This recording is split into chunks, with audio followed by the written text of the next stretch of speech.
Muy buenas tardes. A estas horas, como siempre, el mundo tiene su particular agitación. En Belgorod, en la región aneja a Ucrania, acaba de declarar Moscú el Estado antiterrorista, el régimen antiterrorista, porque considera que está siendo atacado.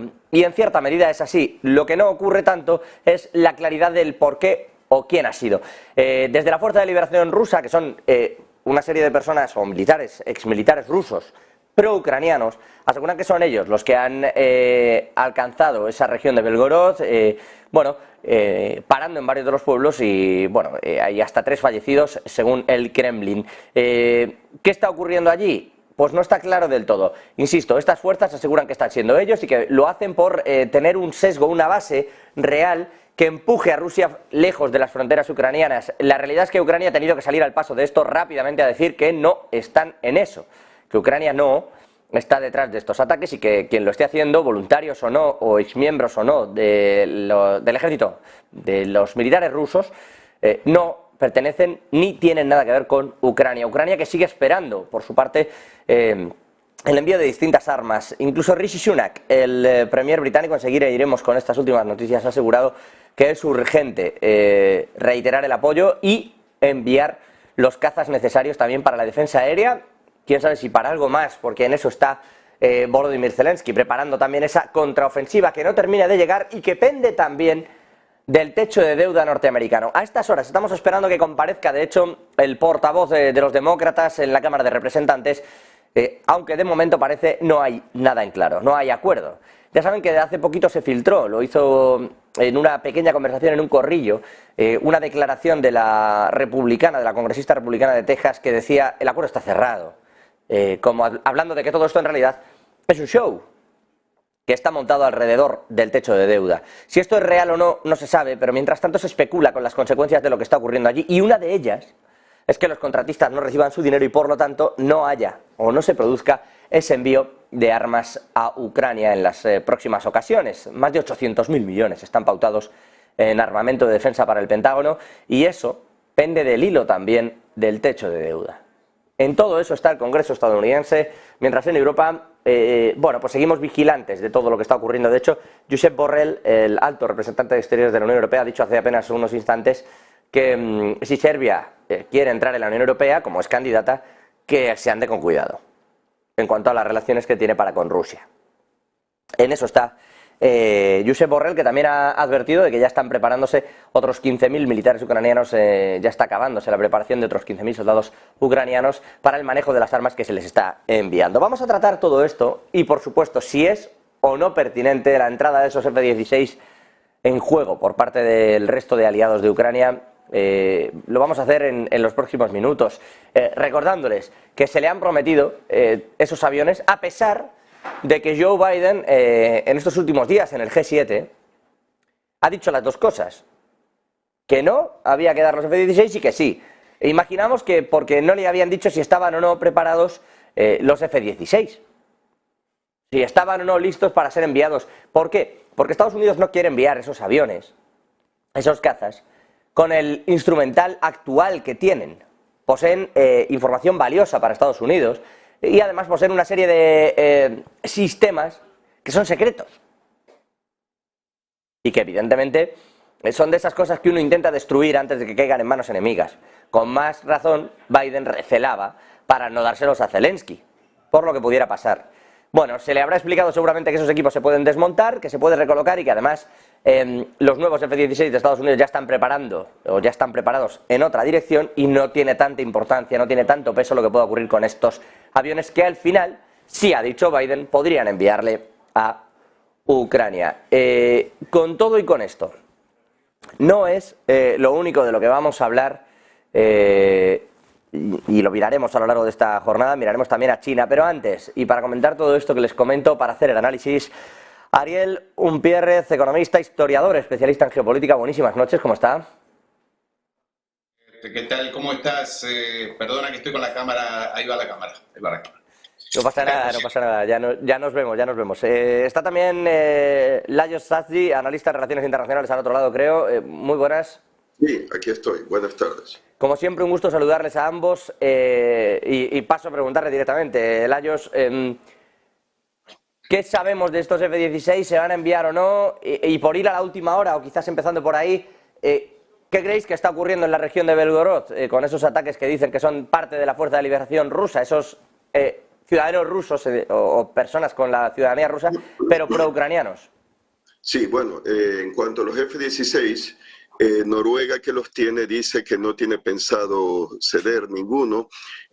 Potencialmente, pues diría Holanda, probablemente también Dinamarca, Bélgica. En el caso de Holanda es interesante porque planeaban, ya que ellos están adquiriendo el F-35, caza de quinta generación, ya que el F-16 es de cuarta, que iban a venderlos a una empresa privada para ser utilizados, creo, como aviones enemigos en ejercicios en Estados Unidos, pero han cancelado esa venta a esa compañía privada. O sea que yo asumo que podría potencialmente ser que esos 28 se cedan a Ucrania, pero creo que tiene que haber confirmación. En cuanto a las fuerzas estas rusas contra anti-Putin, bueno, sí, es lo que tengo entendido es que ha habido un ataque a través de la frontera. También creo que Ucrania ha dicho que ataques dentro de Rusia han sido, algunos al menos de ellos, no producto de la inteligencia ucraniana, sino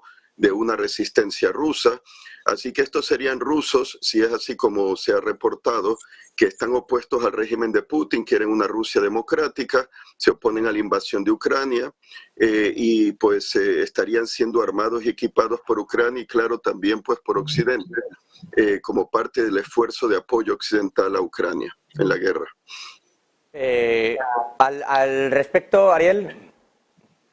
Sí, estamos, buenas tardes José, estamos frente a una situación calamitosa allí. Ahora, yo quiero señalar lo siguiente, en el caso de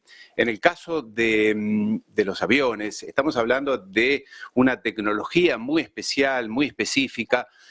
A veces las personas creen que un piloto se cambia de avión como de coche, ¿verdad? Y no es así. El entrenamiento de pilotos, el entrenamiento de técnicos, de mecánicos, de todo el equipo que está detrás, lleva meses, si no años.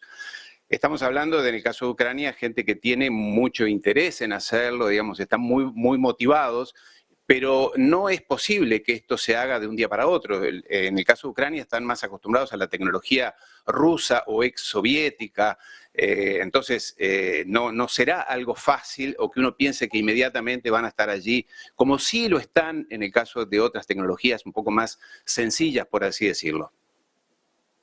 Iba a preguntarle, y al hilo de esto que están comentando ambos, ¿nos creemos que el entrenamiento esté empezando ahora? Porque claro, esto es complejo. ¿O nos creemos que los pilotos sean de verdad ucranianos? Bueno, sí, yo empezando con este punto, creo que recuerdo haber escuchado el año pasado, en la segunda mitad del año pasado, quizá el otoño del 2022, como que ya se hablaba de que pilotos ucranianos reciban entrenamiento en Estados Unidos, pero no sé en qué quedó eso. Así que habría que ver si realmente eso del entrenamiento es algo pues de ahora nuevo o que solapadamente, surrepticiamente ya ha estado ocurriendo por si acaso o porque eventualmente iba a pasar. Así que esa es una cuestión. Pilotos de fuera, bueno, podría ser también que hayan, no sé, pilotos de origen ucraniano, pero ahí yo más bien siendo irónico, de otras fuerzas aéreas. En todo caso, si fueran pilotos de otras fuerzas aéreas, sería quizá más complejo porque tenemos que tomar en cuenta las órdenes que se pasen en ucraniano. Tendría que ser en lengua ucraniana, tendrían que ser pilotos extranjeros versados en la lengua, porque si no, las comunicaciones las interceptaría Rusia y ahí tendría evidencia de audio de que son pilotos pues americanos, ingleses, según el acento, ¿no? Así que ahí está la cuestión, sí.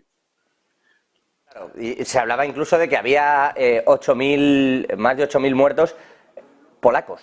Yo no sé si vosotros, este tipo de cifras, más allá de que evidentemente Ucrania no está librando la guerra solo con lo que tenía Ucrania, ¿no? Es evidente que para soportar el embate de Rusia está poniendo mucha carne en el asador, especialmente Estados Unidos, pero se habla de que Polonia enviaba efectivos y se habla de una cifra de muertos elevada por parte de los propios polacos. ¿Estamos llegando hasta ese punto? ¿Y creéis que esto en algún momento va a ser oficial? Mira, no sé si oficial, José, pero en todo caso, oficial no podría serlo porque si no estaríamos hablando de una guerra ya oficial entre la OTAN y Rusia y eso tomaría otro cariz. Pero sí que hay oficiales de entrenamiento, tanto británicos, nunca faltan los ingleses para esto, nunca faltan los británicos, los anglosajones, en este caso norteamericanos, polacos, que como decía Churchill, Polonia es la hiena de Europa, siempre allí con ganas de morder a alguien. Entonces no llama la atención, no llamaría la atención que estén los polacos allí. Y como decía acá el compañero, el tema de las comunicaciones, un tema tan sencillo como ese, los ucranianos no hablan inglés. ¿Cómo se comunican con los mecánicos, con los técnicos? Son aviones extremadamente complejos. Yo trabajé muchos años en la industria del armamento y te puedo asegurar que el tema de la tecnología y el adiestramiento o entrenamiento de personal para conducir, manejar, pilotear estos equipos, estas aeronaves, lleva mucho tiempo, mucho tiempo. No obstante, tiene un efecto simbólico, porque hay que decir la verdad, Ucrania perdió toda su fuerza de aviones de guerra al inicio de la guerra. Allí en febrero, marzo, ya había perdido todos sus aviones, que fue lo primero que atacó Rusia, obviamente, cuando lanzó el ataque. Entonces tiene un efecto simbólico para la opinión pública, sobre todo europea, decirles vamos a ponerles los aviones, una escuadrilla, que serían 10 u 11 aviones, en fin, temas técnicos específicos. Pero en todo caso, lo que tiene como efecto sí es demostrar, y esto es lo que realmente me parece más peligroso, es que Occidente, la OTAN, Europa, se está comprometiendo cada vez más con esa guerra. Y cuando uno se compromete en una guerra, después no tiene retroceso, no tiene forma de salir fácilmente. Porque acá la OTAN no va a salir, después de todo lo que ha dicho, todo lo que ha hecho, no va a ser como de Afganistán o de Irak, donde Estados Unidos se fue, bueno, después de 20 años perdió la guerra, no la ganó, no se sabe bien. Acá es un desafío existencial prácticamente entre Rusia desde ya y la OTAN. Entonces ahora, ¿con qué cara Occidente, la OTAN, se va a retirar de una guerra que de todas maneras va a perder? Esta es la gran pregunta, ¿no? Yo no sé si eso, Lajos. Sí, bueno, estaba pensando, Polonia tiene F-16, entonces podría ser, yo no dudaría que los polacos estén entrenando a los ucranianos. Claro, el polaco y el ucraniano no son la misma lengua, pero podría, ya que hay una estrecha colaboración. Ahora acaban de abrir una instalación en Polonia para reparar los tanques occidentales, los Leopardo o equipo militar como los obuses de artillería, me imagino, alemanes, Panzerhaubitze 2000, que le han dado los alemanes a los ucranianos en suelo polaco. Así que ya existe una, que ¿cómo llamarían? Sinergia, ¿no? Una colaboración entre Polonia, Ucrania y el equipo occidental. Así que en cuanto a los pilotos, pues habría que ver. Hay otra cosa que también Polonia ha dado cazas MiG-29, que algunos de ellos fueron donados por la Luftwaffe alemana, heredados de la Alemania Oriental. Entonces podría ser, creo que se hablaba antes de la invasión rusa del año pasado, de modernizarlos con radares de control de tiro que podrían ser ELTA 2052, que son de barrido de fase activo, y eso permitiría, porque no olvidemos, alguien lanzó, si es como dicen los rusos, los misiles cruceros Storm Shadow, que destruyeron pues ese edificio donde se acuartelaban presuntamente tropas rusas en Luhansk hace unos días. Pues la plataforma de lanzamiento es aérea, o sea, usaron aviones, tienen aviones los ucranianos. Pero hay una cosa que quiero decir, no nos debemos de apartar de la realidad, que no es realmente una guerra entre la OTAN y Rusia, eso es lo que dice Rusia, aunque la OTAN apoya a Ucrania, es entre Ucrania y Rusia, y que Ucrania es la parte agredida. No hay que salirse de eso, porque se suele decir que la OTAN como que aumenta la escalada. No, la OTAN apoya a Ucrania, como pues los británicos y franceses no pudieron ayudar a Polonia tras la invasión de Hitler, pero le declaran la guerra. O sea, en este caso no declaran la guerra a Rusia, los países de la OTAN, pero apoyan a Ucrania porque no ha sucumbido. Y tienen medios, ¿no?, a través de Polonia, ¿no?, de Eslovaquia, etcétera, Rumanía, de apoyar, que son de la OTAN, apoyar a Ucrania. Así que en cuanto a quién ganará la guerra, bueno, yo diría que se ha hablado hace el siglo pasado de la llamada disuasión convencional, no ya solamente la disuasión nuclear, disuasión convencional. Y podríamos ver que podría ponerse en práctica una disuasión de armas convencionales más sofisticadas occidentales al poderío militar ruso, que se ha desplomado con bajas pérdidas de tanques, de personas en esta guerra, porque siguen combatiendo a la soviética. Y los ucranianos están siendo armados y usando el armamento efectivamente, aunque sea occidental, para parar y haber frenado la invasión. Así que ¿quién va a ganar? Bueno, ahí está la pregunta, pero no creo que Rusia gane, al menos no logrará ocupar lo que intentó, que era la mayor parte de Ucrania. Y dentro de esto, aunque tenéis, Lajos, Ariel, visiones diferentes, sobre todo de ese término, ¿no?, de cómo va a acabar, pero bueno, sin jugar a ser tampoco adivinos ni de verlo, es verdad que el conflicto es entre Rusia y Ucrania como tal, pero pareciera que la sombra de Estados Unidos y de China por detrás se agiganta. Y a este respecto, China de momento solo está en el terreno económico y está, digamos, y si me permiten, a disgusto, porque al final ha sido el efecto rebote el que ha hecho que Europa también le imponga sanciones, que comercialmente ahora se estén quitando de en medio. Y en esta línea, claro, el G7, por ejemplo, vivido estos días, iba claramente, decía China, que eso ha sido un taller anti-China, más que una cumbre, ¿no? Y claro, en esa línea, China incluso ha empezado hoy a multar también o a sancionar a Micron, por ejemplo, Technologies, de compañía estadounidense que cotiza en el Nasdaq. Entonces, está devolviendo un poco también ese frente. ¿Hasta qué punto creéis que China va a mantenerse al margen, hablando en términos militares? Mira, más allá de lo que se dice, José, sobre el poder militar, de cómo va la evolución de esta guerra, en términos globales, Rusia no necesita a China para ganar esta guerra. En términos militares, no necesita a China. Toda ayuda, los drones iraníes y demás, bienvenidos. En realidad, el vínculo entre Rusia y China, lo dijeron Xi Jinping y Putin hace varias semanas, y cada vez que hablan ellos dicen lo mismo. Lo que une a China y Rusia ya no es un acuerdo de cooperación económica, un libre mercado, lo que sea. Es un vínculo que no tiene techo, que va más allá de lo militar, de lo económico, de lo tecnológico, de lo financiero. Te diría, es casi que un destino común, más allá de que estos dos países se han enfrentado a lo largo de la historia, se han enfrentado militarmente, tienen diferencias desde el punto de vista fronterizo, aún hoy, pero digamos, la realidad los ha llevado a este destino común. Que Rusia dijo a lo largo de muchos años, Putin en la conferencia de seguridad de Múnich en el 2007, lo dijo en el 2010 en Alemania, Rusia quería formar parte de la Unión Europea o generar una Unión Europea ampliada que fuera un acuerdo desde Vladivostok hasta Lisboa, es decir, que incluyera a Rusia, junto con toda Europa. Europa miró para otro lado, después le hizo una broma, un chiste al presidente Bush, en un momento le dijo queremos formar parte de la OTAN, pero bueno, Occidente con esta cosa rusofóbica que tiene desde 1870, te diría, desde la época de la unificación alemana, esta psicosis antirrusa, muy alimentada sobre todo por los británicos, le dijo que no a Rusia otra vez. Entonces con Rusia pasó lo que no debería haber pasado, es decir, que se fue a los brazos de China o se fue a consolidar esa alianza con China.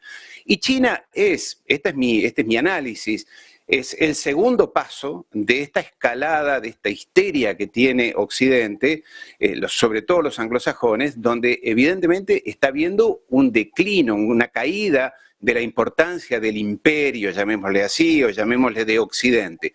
Porque aquello que decía Alison Graham, que dice que cuando un imperio sube, otro baja, en un momento hay fricción y hay guerra. Bueno, algo de eso puede ser que esté habiendo, porque efectivamente China en temas de alta tecnología, como computación cuántica, inteligencia artificial, está ahí cabeza a cabeza con los Estados Unidos y en algunos temas está por delante.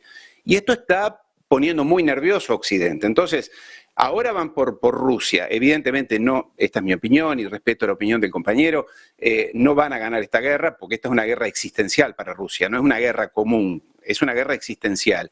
Entonces, el primer paso era este enfrentamiento con Rusia, debilitarla, quizás con las sanciones pensaron que iban a tener un efecto más calamitoso para Rusia, cosa que no ha ocurrido, y después van por China, por algo están con esto de Taiwán, esta histeria de Taiwán, y Pelosi va a Taiwán, y la presidenta de Taiwán va a Estados Unidos, y el mar de China, y cómo militarizamos el mar de China, el sudeste asiático, y hacemos el AUKUS, ¿no? Este acuerdo entre Estados Unidos, Australia y Reino Unido para hacer cómo militarizamos esa región y ponemos nerviosa a China. Y acá no estamos diciendo que uno es bueno y otro es malo, o que uno es mejor que otro. Esto no es ni un partido de fútbol, ni que donde uno hincha por uno o por otro. Estamos haciendo análisis. Y efectivamente, yo lo he dicho en muchas ocasiones, admiro la prudencia y la templanza tanto de Rusia como de China, porque realmente sabotajes, atentados dentro del territorio ruso están sucediendo prácticamente todos los días. Y bueno, después de 8 años en que Rusia dijo que no quería, que Rusia esperaba que se cumpliera aquello de no avanzar la OTAN más allá de una pulgada de lo que estaba en 1990, más o menos, que fue lo que dijo Baker, el secretario de Estado, lo dijo Mitterrand, lo dijo Kohl, no vamos a mover la OTAN, y sin embargo se la movieron y se la llevaron hasta la puerta de la casa. La frontera de Ucrania está a 300 kilómetros de Moscú.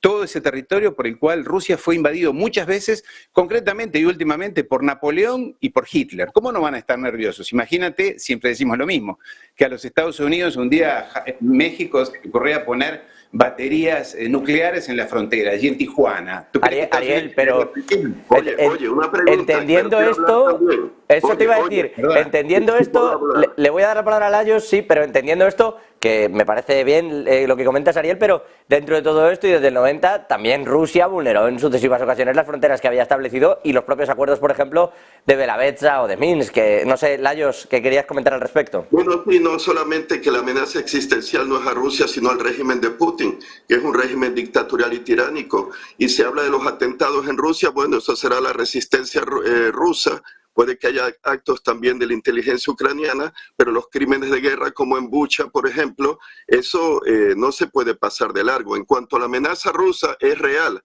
Yo soy de padre húngaro y soy ciudadano húngaro. Dejando a un lado la actitud de Víctor Orbán hacia Rusia, históricamente, puedo decirlo, Rusia ha sido una amenaza a Europa Occidental. En tiempos de los zares se ha considerado la tercera Roma. Un rey húngaro transilvano que fue elegido rey de Polonia, István Báthory, derrotó la invasión de Iván el Terrible a Livonia, que ahora está en Letonia. Entonces tuvimos después los ataques rusos a la Federación Lituano-Polaca, quedándose con Kiev y con la margen este de Ucrania por 1650 y tanto. Después no olvidemos las particiones de Polonia, en que 3 de esas particiones pues participó Rusia. Y no olvidemos también pues las ambiciones que han tenido en el sureste europeo, en el Cáucaso, a costa del Imperio Otomano, a costa de Persia, la guerra de Crimea, que era una forma de frenar el imperialismo ruso, la Primera Guerra Mundial, que el zar, cuando llegó creo que a Lemberg, a Leópolis, declaró la anexión porque eso había sido parte de Polonia, y Austria, creo que en la segunda partición lo anexó para evitar que Prusia y Rusia se lo quedaran. Entonces el imperialismo soviético, no olvidemos el pacto Molotov-Ribbentrop.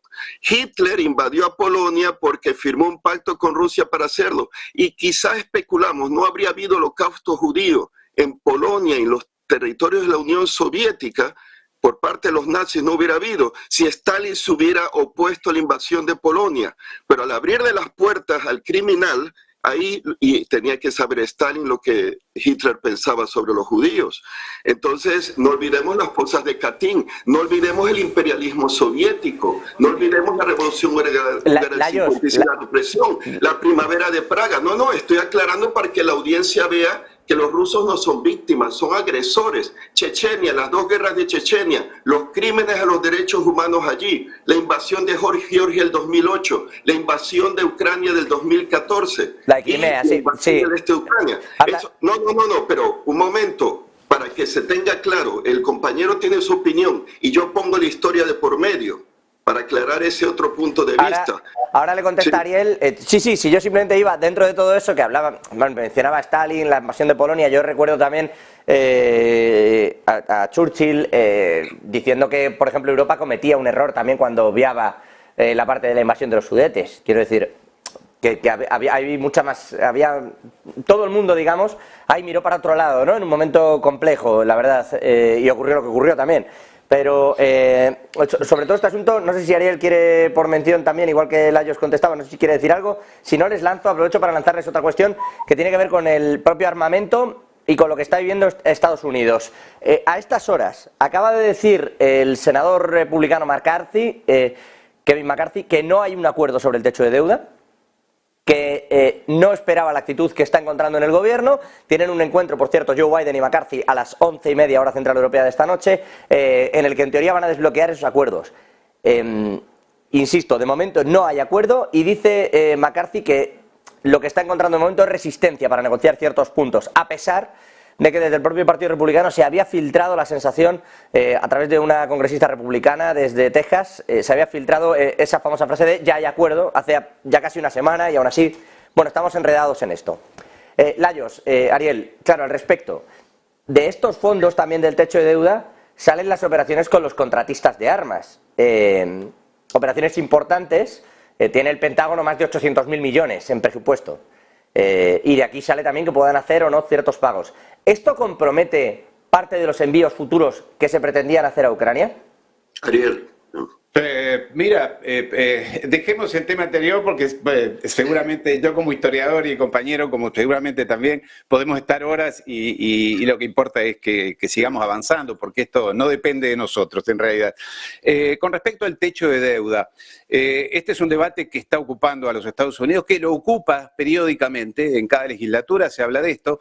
Evidentemente van a tener que llegar a un acuerdo, se discuten temas que no son menores, de política interior sobre todo, y lo que tiene que ver entre republicanos y demócratas sobre las ayudas sociales, que en el caso de los Estados Unidos se están reduciendo, recortando. Recordemos que uno piensa que los Estados Unidos es el país más rico del mundo, todo el mundo nada en dólares y vive maravillosamente como muestra Hollywood y las series de Netflix.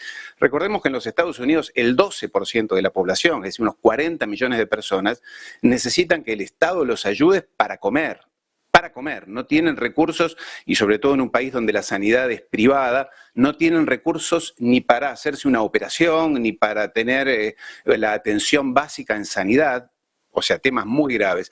Y recortar las ayudas sociales, que es la gran disputa siempre entre republicanos y demócratas, es lo que está llevando a estas discusiones. Un país en el cual además las infraestructuras internas, los ferrocarriles, las rutas, los puertos, los aeropuertos, están en estado decrépito.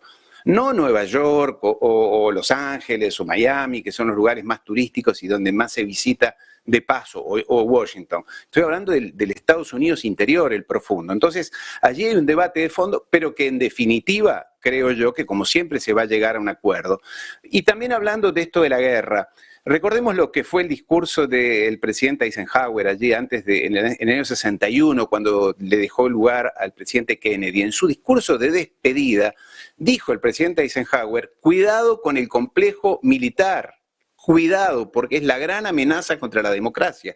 Lo dijo un presidente de los Estados Unidos, dijo: el complejo industrial militar norteamericano es la principal amenaza contra los Estados Unidos y la democracia de los Estados Unidos. Se cumplió porque es evidentemente la capacidad de lobby que tiene la industria de armamento norteamericana, la que conozco realmente muy bien, es muy grande. Llegan al Congreso, allá al Capitolio, con decenas, con cientos de abogados que justifican, explican, abogados, técnicos, especialistas, ingenieros y demás, que le explican a los republicanos por qué deben aumentar el presupuesto. Recordando además, y con esto cierro, José, que el complejo militar, industrial, militar, armamento de los Estados Unidos tiene intereses en todos los estados de los Estados Unidos, o sea, todos los representantes algo le deben a alguien.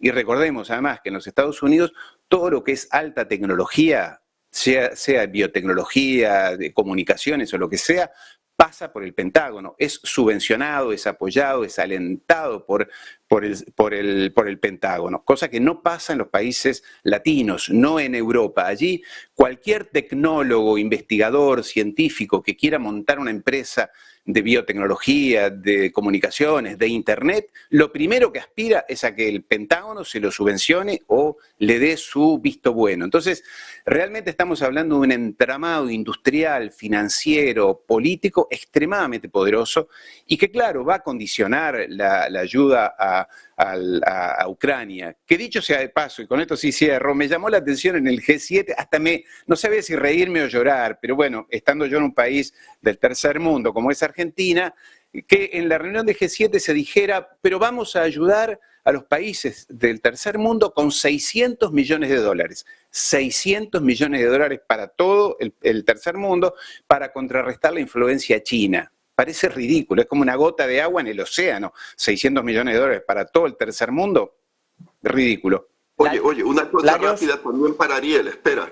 Deduciendo de la cumbre el grupo de los 7, con la actitud hacia la China como viéndola como una amenaza, podría ocurrir desde un punto de vista geopolítico que tengo entendido que, por ejemplo, Centroamérica, Ecuador, Perú, Chile, Argentina, Venezuela son parte, Cuba, República Dominicana, se han unido a la iniciativa de la Franja y la Ruta China. Entonces, que allá saben de los acuerdos con las Islas Salomón de seguridad de la China, ya saben de que le ha dado un préstamo la China a la isla de Tonga, entonces que podría haber una extensión, que la China se extienda al sur global más de lo que se está extendiendo a través del Pacífico desde un punto de vista geopolítico. Hay bases chinas en la Antártida también, que podrían servir de bases rusas también. Sudáfrica es miembro del BRICS. Podría haber una comunicación del Pacífico a Brasil a través de una autopista, ¿no?, transamazónica, ¿no? Si no la hay ya, creo que la hay, pero bueno, que es del BRICS. Entonces, ya saben, la gran inversión china en el Índico, en África, ¿no? Sudáfrica, el Congo, la República Democrática del Congo, etcétera. Creo que Zambia también, las bases navales chinas. Djibouti, Gwadar en Pakistán, y que están preocupados los americanos que las Islas Mauricio se están acercando mucho a la China, y ahí es parte el archipiélago de Chagos con Diego García. Entonces Estados Unidos teme que el Reino Unido le va a devolver las Islas de Chagos a Mauricio, y que hay de la base de ese portaaviones que no se puede hundir, que sería Diego García, ¿no? Hay una cuestión estratégica militar, pero también comercial muy importante, y hay que ver si la China va a profundizar en esos lazos en el sur global. Interesante lo que dice el compañero. Efectivamente, sí. Yo, una vez más, yo no defiendo ni a unos ni a otros, hago análisis. Que China tenga bases en el exterior, creo que está la de Djibouti que tú dices, algo en Pakistán y probablemente la que está en Argentina. Estamos hablando de 3. Estados Unidos tiene 850, el Reino Unido tiene 145, Francia tiene 100.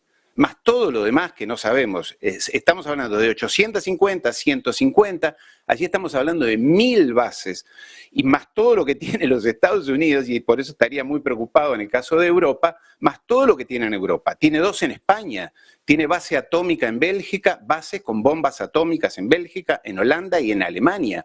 En Alemania tiene 55.000 soldados estacionados, 55.000 marines norteamericanos en Alemania. Por eso cuando los europeos hablan, los amigos y queridos hermanos europeos hablan con tanta soberbia de derechos humanos, de democracia, de soberanía y demás, digo, pero ¿con qué autoridad habla un país como Alemania de soberanía cuando tiene 55.000 soldados, tropas extranjeras en su territorio? Tiene, no se sabe si son 15, 40 bases militares dentro de su territorio. Alemania, Holanda, España tiene 2, Italia tiene 2. Entonces, yo soy muy realista. Digo, cuando tú tienes tropas extranjeras y bases militares dentro de tu país, no tienes autonomía. El embajador de ese país te llama por teléfono al presidente o al presidente del gobierno y te condiciona tu política. No me vas a decir que no. Entonces, cuando hablamos de intereses chinos, los chinos son muy bravos. Yo he negociado durante casi 10 años con los chinos. Son muy difíciles, muy difíciles. Quieren ganar en todas, y si pueden hacer trampa, la harán. Pero por lo menos no han invadido a nadie en los últimos 500 años. Entonces, obviamente que todos quisiéramos la independencia y autonomía absoluta, pero lo que sí queda claro es que los piratas ingleses han invadido el planeta entero. Pregúntale a los chinos que encima le hicieron la humillante y noble guerra del opio. Como Dos guerras del opio. Dos, 1840 y 1846, más o menos. Después en la India, las hambrunas que hicieron en la India. En África, yo viví 7 años en África. Pregúntale a los africanos, los detestan a todos. No dejaron un hospital, no dejaron una escuela, como sí dejó España en América Latina. Dejó universidades, dejó hospitales, dejó escuelas, dejó instituciones a lo largo de lo que era el Imperio Español entre 1500 y el 1800. A los ingleses no los quiere nadie en ninguna parte del mundo. O en la isla de Ascensión, aquí en el Atlántico, en Malvinas, en fin, realmente el tema de las bases es muy, muy discutible, ¿no? Bueno, eso pasa como siempre, que depende de a quién se la pongan y dónde de cerca, pues tienes tu propia visión de los hechos, ¿no? Y siempre pasa. Insisto que esto depende de cómo lo quieran escoger. Mencionaba ya Churchill con aquello de entre elegir el deshonor y la guerra, habéis elegido deshonor y luego habrá guerra, ¿no? Lajos, al respecto de todo esto, no sé si quieres apuntar alguna otra cosa o os termino con una última cuestión, pero dime, Lajos. Bueno, no, que el mundo se vuelve más interesante porque, claro, el Grupo de los 7, pues sí, un bloque poderoso, pero como lo leí, ¿no? Que hace 30 años, en 1990, el Grupo de los 7 representaba un poco menos del 50%, un poco más del 50%, creo que el Producto Interior Bruto, algo así, pues ahora son un poco menos del 30%. O sea que hay un cambio, ¿no? En la distribución, vamos a decir, de la riqueza, y ciertamente la China es el peso pesado en el BRICS, ¿no? Entonces habrá que ver cómo evolucionan las cosas, pero claro, al mismo tiempo hay poderosos intereses comerciales y económicos de la China, de la India, como miembros del BRICS, y Rusia, aunque ahora pues está bajo las sanciones, pero ha buscado y logrado encontrar medios de cómo comerciar con otros socios comerciales. Así que, bueno, hay que estar pendiente y habrá que hablar mucho más de lo que va a ocurrir, ¿no? Pues en los próximos meses y años. Bueno, me voy a quedar con todo esto y me quedo sin mucho más tiempo, y además tengo que irme a Estados Unidos, que está Miller, el demócrata, el portavoz, hablando justo del techo de deuda. Lajos Dazdi, un placer, como siempre, tenerte al otro lado. A veces, por cierto, bueno, Lajos, que es economista e historiador, especialista en geopolítica, y Ariel... Bueno, no economista, algo de historia. Analista en relaciones internacionales, perdóneme. Ariel Unpierrez, economista e historiador, especialista en geopolítica. Ahora sí, a los dos es un placer, y sobre todo encontrar esas dos posiciones y poderlo hablar, poder analizar ese punto histórico, y luego ya cada uno que saque las conclusiones como las quiera sacar. Pero creo que es bueno, es positivo, efectivamente, oye, es que ni todo es así, ni todo fue de la otra manera, y cuidado con cómo se analizan las cosas con esa sencillez y esa simpleza que suele ser peligroso. Les agradezco aprender y los puntos de vista. Buenas noches. Buenas noches, gracias, un placer. Gracias. Nosotros seguimos, vamos a mirar, de hecho, al techo de deuda estadounidense. A estas horas, Miller dando declaraciones. Vamos a trasladarnos hasta la Cámara de Representantes, aquí le tienen. Vamos a seguir, vamos a ver qué se ha dicho y en qué punto está el techo de deuda. Insisto, Kevin McCarthy, desde los republicanos, ya ha filtrado que de momento no hay acuerdo, pero a ver qué pasa esta noche. Nos trasladamos hasta allí.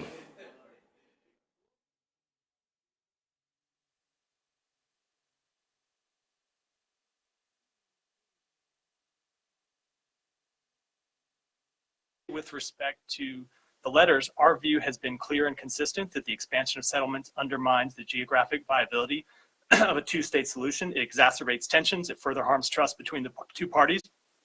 And that is consistent with the views of previous administrations, both Democratic and Republican, including the views expressed in that exchange of letters.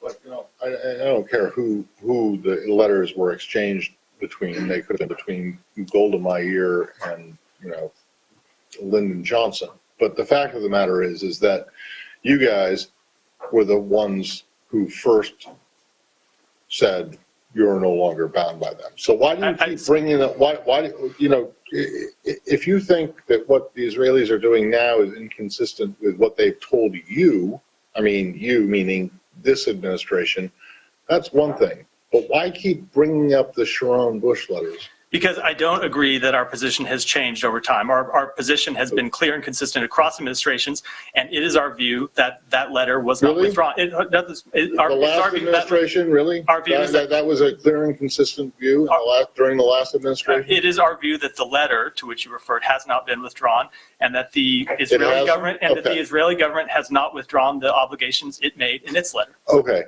all right. Well, then that's interesting. So this administration still feels bound by the commitments that President George W. Bush made to former Prime Minister Ariel Sharon. Our policy has not changed, and that is that the expansion of settlements. I'm not asking you. The letter has not been withdrawn, and our policy has not changed. Well, then what did the Obama administration do? Maybe I I'm not a spokesperson for the Obama administration. I'm not going to speak. I'm not going to speak. I'm going to speak to what our policy is. The current president was the vice president during the Obama administration. So I'm just curious. I'm curious. Do you expect the Israelis to uphold something that the Obama administration already said it was not interested in? So what I will say is we expect them to uphold their commitments that they made in that letter, their commitments that they made to the Biden administration, and, as I said, the fact that these settlements are illegal under current Israeli law. Okay, well, I could understand this a lot better if you just said that you expect them to uphold their commitments to the Biden administration. But the fact of the matter is that you're asking them to uphold commitments that were made, almost 20 years ago, 15 years ago, that the United States, under the Obama administration, has already said they're not bound by. So why does Israel have to uphold them if you don't? Again, we have not withdrawn that letter. We do not believe that they have withdrawn their obligations under the letter. But more to the point, these settlements would be inconsistent with current Israeli law, and, as I said, consistent with the commitments that they made to this administration in the last few years. Okay. Just wait. I got one more. It will be really brief on Homesh. So the Israelis say that they are not going to rebuild anything on private Palestinian land. Is that okay with you, or is that just a non-starter? I would say, as we've said, we believe the expansion of settlements undermines the geographic viability of the two-state solution, as I've stated. Bueno, no están hablando del techo de deuda, como bien pueden observar. Es Matthew Miller, el portavoz de la Secretaría de Estado de los Estados Unidos, portavoz de ese departamento. De lo que están hablando es de una nota que han sacado sobre el gobierno israelí. Dice que están profundamente preocupados por la actitud del gobierno israelí que permite a los ciudadanos establecer una presencia permanente en el puesto avanzado de Homesh, es decir, en el norte de Cisjordania. Según la ley israelí, esto fue construido ilegalmente en tierras privadas palestinas, es una orden inconsistente, dicen, tanto con el compromiso escrito del ex primer ministro Sharon como con la administración Bush en 2004. Dice que les preocupa la provocativa, han llamado, visita al templo de Haram al-Sharif en Jerusalén y la retórica incendiaria que lo acompaña. Creen que el espacio no tiene que usarse con fines políticos y dice que reafirman la posición larga de Estados Unidos en el apoyo al status quo de los lugares sagrados en Jerusalén. Subrayamos el papel especial de Jordania como custodio de los lugares sagrados. Le pregunta el periodista, lo ha hecho ya en varias ocasiones, que por qué de pronto sacan esta nota cuando en ningún momento, y que se produjeron episodios similares, además esto está teniendo una repercusión importante en Estados Unidos, cuando se han producido episodios similares siempre ha estado Estados Unidos del lado de Israel.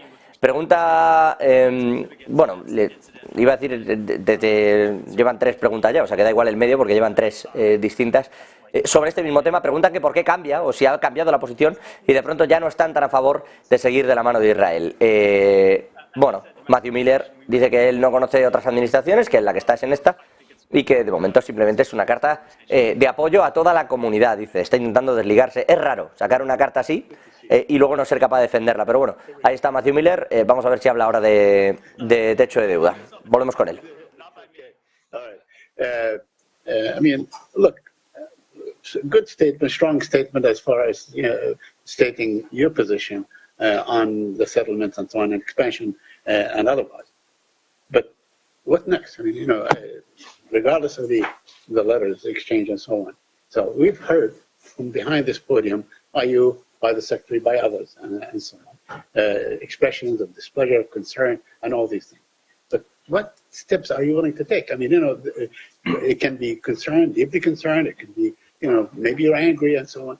But what steps can you take to really drive the point home? So I'm going to, first of all, somewhat disagree with the implicit premise of your question that the words that we deliver from this podium or elsewhere in the U.S. government have no impact. I think if that weren't true, I wouldn't be looking out at a full room of people here ready to ask what our position is on this issue and others. That's, yeah, no, I think that's one thing I definitely don't. What I'll say, Saeed, is that we will continue to make our views known or we'll make our views known publicly, as we did in the statement last night, as I am here, and we will continue to make our views known privately. Well, are we ever going to hear or else kind of a thing? You do this or else. This is our position. And, you know, just before you answer that, let me ask you about my own village. I mean, you know, there are plans today to build in my own village in Abu Dis, 400 housing units. So, I mean, it seems that the Israelis, you know, they may take what you say very seriously, but then they go on with their own plans. I will say, with respect to those reports, we have made abundantly clear on a number of occasions that the Biden administration, like most before it, views the expansion of settlements as counterproductive and an obstacle to peace that undermines the geographic viability of a two-state solution.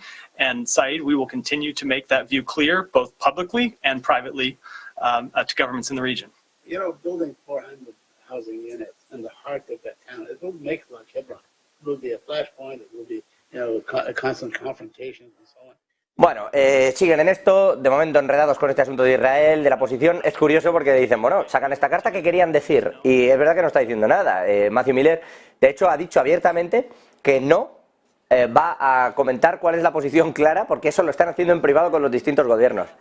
Pues no saquen una carta, no lo sé. O sea, hacer pública una declaración que no vas a defender después es bastante extraño. Pues no saques la declaración y ya está. Y una cosa menos, ¿en qué habrán quedado y cómo estará la cosa, como siempre, por detrás? Le preguntan ahora, por cierto, por China. Bueno, enseguida vamos con todo eso. Como ven ahí, Julius Baer, la entidad, uno de los mayores bancos suizos, acaba de informar a los clientes rusos y bielorrusos de que quedan congeladas todas sus cuentas de inversión por exigencias de Euroclear. Ya saben, dice, bueno, distintos medios están apuntando que no es el primer banco suizo que aplica este cumplimiento, dicen mejorando los clientes rusos y bielorrusos. ¿Por qué se está produciendo todo esto? ¿Qué es lo que ocurre? Bueno, pues son unas cartas que lo que apuntan es que son efectivas de inmediato, que ya no se puede realizar ninguna retirada de esas cuentas de inversión, que de esta forma se cumple con las sanciones que impone desde Europa y con las que Suiza está de acuerdo y también, por tanto, los bancos suizos, y que se trata de proteger los intereses del banco al reducir la exposición a restricciones relevantes. Es decir, en la misma carta, Julius Baer se excusa de tener que realizar la congelación de estos activos. Dice que de momento los valores que están mantenidos en otros depósitos no están sujetos a esas medidas, es decir, que solo se están congelando esas cuentas de inversión. Y vamos a ver qué ocurre, porque el requisito de aislar los activos rusos y ciudadanos de Bielorrusia no se aplica a quienes tienen ciudadanía en la Unión Europea, el espacio económico o Suiza. Desde el banco no van a segregar, dice, por cuentas de cliente individual si tiene un permiso de residencia permanente, temporal, o eso le da igual, pero sí que es verdad que cualquier individuo que tuviera las cuentas en Suiza y no tuviera la residencia o no tuviera una doble nacionalidad, pues va a ver sus cuentas congeladas. Insisto, Euroclear desde abril de este mismo año 2023 está exigiendo ya el cumplimiento de esas restricciones contra los ciudadanos de Rusia y Bielorrusia. Así que Julius Baer de momento se lanza también al cumplimiento de todas estas sanciones, congela los activos, insisto, en todas las cuentas y depósitos, cuentas de inversión y depósitos de ciudadanos rusos y bielorrusos que no tuvieran doble nacionalidad o permiso de residencia. Un pasito más en esas sanciones que está imponiendo Europa y de la que, por cierto, hablaremos dentro de un rato de ese 11º paquete de sanciones. Vamos a mirar ahora a China, que está introduciendo nuevas medidas que tienen mucho que ver con la privacidad personal. Ahora, lo que va a hacer es permitir o obligar, de hecho, en realidad, a poner la huella de la mano en el acceso al transporte público. Se realizarán de esta forma lo que llaman pagos biométricos. Y claro, evidentemente, el control que se tiene sobre cualquier desplazamiento, movimiento y pago es aún mayor, si cabe, que con una sola tarjeta. Detalles de todo lo que comporta este movimiento. Raquel Rero, muy buenas tardes.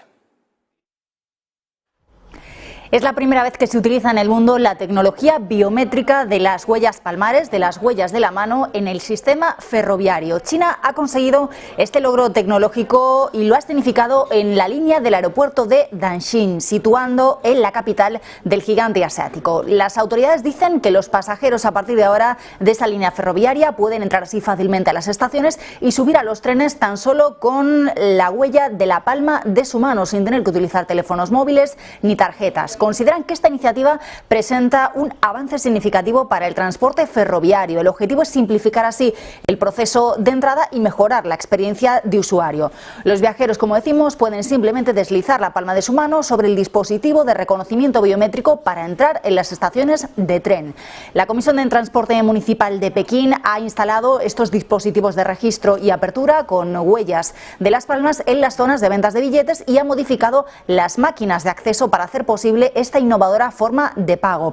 Según los cálculos oficiales, el proceso de registro y pago mediante las huellas palmares tarda un tiempo promedio de 2 a 3 segundos al pasar por los torniquetes. Más allá de la anécdota, lo que destaca sobre todo hoy es el análisis de este avance tecnológico y también económico, y es que China continúa liderando el mercado de pagos biométricos en el mundo, utilizando tecnologías más allá de ese reconocimiento palmar, como el reconocimiento facial, el reconocimiento de iris, el análisis de los latidos del corazón o incluso el mapeo de las venas. Empresas como Ant Group, la matriz del servicio de pago electrónico Alipay, como Tencent, propietaria de WeChat Pay, están en la vanguardia de este tipo de tecnologías, tanto en establecimientos físicos como en plataformas digitales, lo que está llevando a un amplio uso de estos sistemas de pago biométricos en varias ciudades chinas y que siguen colocando a Pekín como el líder mundial en pagos biométricos.